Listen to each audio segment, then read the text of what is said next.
Hello and welcome to our problem solving series. In today's video, we will be solving a typical problem, calculating the average. We'll do some arithmetic operations here. If we have three grades of students here, geometry, algebra, and physics, and the respective values for their grade on 10 is 6, 7, 8. Then the total is 21 and the average is 7. How do we get the average? The average is just the sum of values divided by number of values. Let's see how this is done in code. I have the program here. So let's get the value for geometry.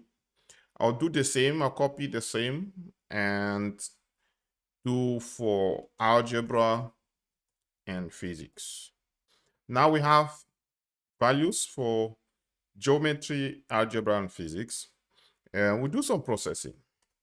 What do we have to do here? We have to make sure that all the values are within this range. So we can have it here.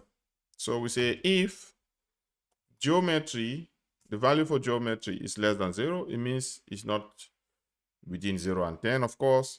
Or it is greater than 10, it means it's out of range. That's the maximum value that we want. Or the value for geometry is greater than 10. We'll do this for all the other subjects. If we have it like this, it means there's an error. I'll say invalid values entered for grades. And I'll put it like that.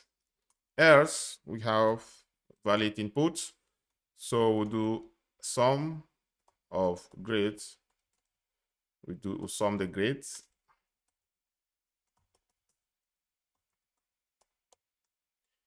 And we can already print it here.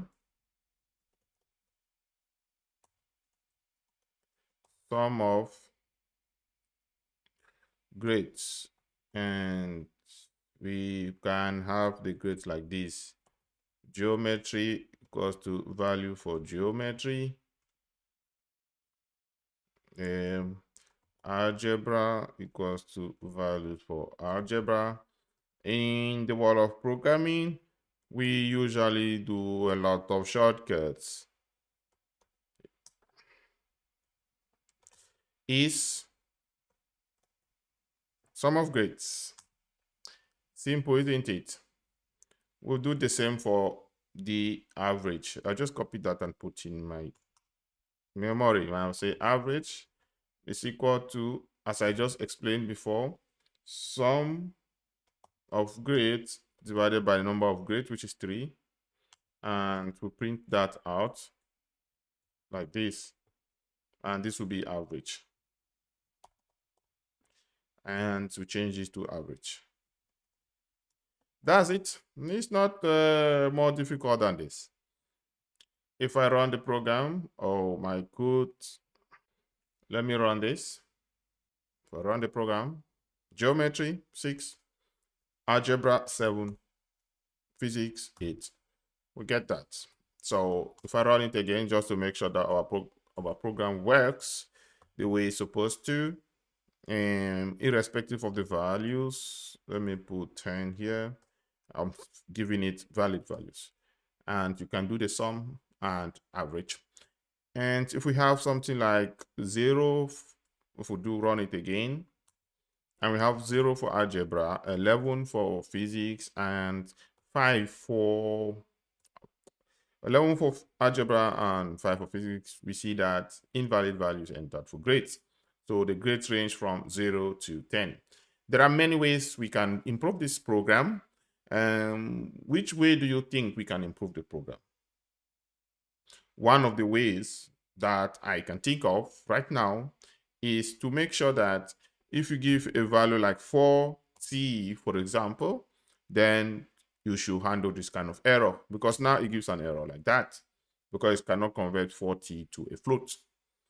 There are many other ways that we can do to manage this problem, to make it more robust. If you're interested to get a more robust solution, please, you can request that and I will make a video with an improved version of this one.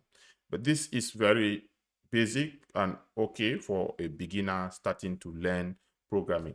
The more we program, the more you will see more complex examples where I'll do a lot of things, including exception handling and repetition. And if you like this video, please consider hitting the like button. And if you have not subscribed to my YouTube channel yet, subscribe. Yes, just hit the subscription button. It costs nothing to subscribe, but you gain a lot, because when I upload videos like this, it will pop up in your feed and you will gain more knowledge. Do not forget to share to your friends and family whom you think this can be useful. It's not good to be stingy. This is coming to you free, so it's also okay to share it for free. You have all my permission. If you want to get this code, there's a link in the description below.